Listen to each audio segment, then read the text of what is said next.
নমস্কাৰ, আজি কেনেকৈ ব্ৰইলাৰ মাংস বনায়।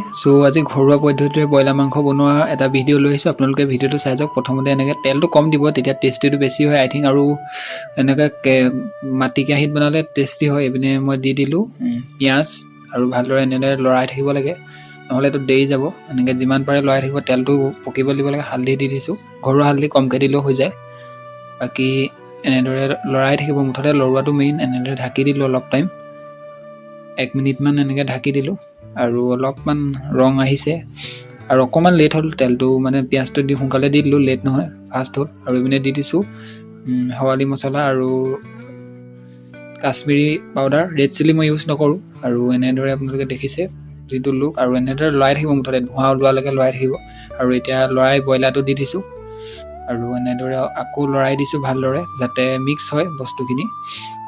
বাকী এনেদৰে লৰাই থাকিব আপোনালোকে। জুইটো ভাল দিব, জুইটো লাগে কাৰণ, আৰু জুইৰ লগতে লৰাই থাকিব লাগে আৰু ঢাকিও থাকিব লাগে। আৰু এনেদৰে আকৌ ঢকা নমা এনেদৰে কৰি থাকিলে মাংসটো আচলতে ভাল হয়, নহ'লে লাগি ধৰিব। বাকী এনেদৰে আপোনালোকে খৰিটো জোখত দিব, নিমখটো ধুনীয়াকৈ জোখত দিব, আৰু অগ্নিলে অলপমান নিমখ দিব, তেতিয়া মানে নিমখটো জোখত হয় বুলি কয়। আৰু এনেদৰে ভালদৰে আপোনালোকে লৰাই দিব, আৰু যিমানেই লৰাব সিমানেই টেষ্টি হয় বুলি কয়, কাৰণ লাগি ধৰিব নহ'লে।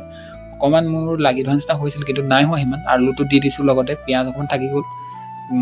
লৰাই বনাইছোঁ যিহেতুতো অলপমান প্ৰব্লেম হয়, আৰু কেতিয়াবা এনেকৈ দৰে বনায়ো ভাল লাগে। বাকী আপোনালোকে ছাপোৰ্ট কৰি যাব। মোৰ এইটো ক্ৰিকেটৰ চেনেল হয়, আৰু অকণ নিমখ দি দিছোঁ। তাৰপিছত এনেদৰে ভালদৰে লৰাই দিছোঁ, আপোনালোকে দেখিবলৈ পাইছে। আৰু লৰাই থাকিব, টেষ্টি সিমানেই বাঢ়িব। আৰু এনেদৰে লৰাই আলু অলপমান ঢাকি দিব লাগিব, কাৰণ এই পিঁয়াজটো দেখিছোঁ অকণমান ক'লা পৰিছে। আৰু যেতিয়াই ক'লা পৰে তেতিয়া খাবলৈ টেষ্টি হয় অলপমান। আৰু এনেদৰে দেখিবলৈ পাইছে আপোনালোকে, ধোঁৱাও ওলাইছে আৰু অকণমান মাংসটো লুকটো আহিছে, অলপ ফ্ৰাই হৈছে। আলুটো আপোনালোকে সেই অকণমান সিজিবলৈ পোৱা দেখিবলৈ পোৱা গৈছে। আৰু খৰিটোৰ মেইন, খৰিটোও লাগিব, জুইও লাগিব, আৰু ঢাকিও থাকিব।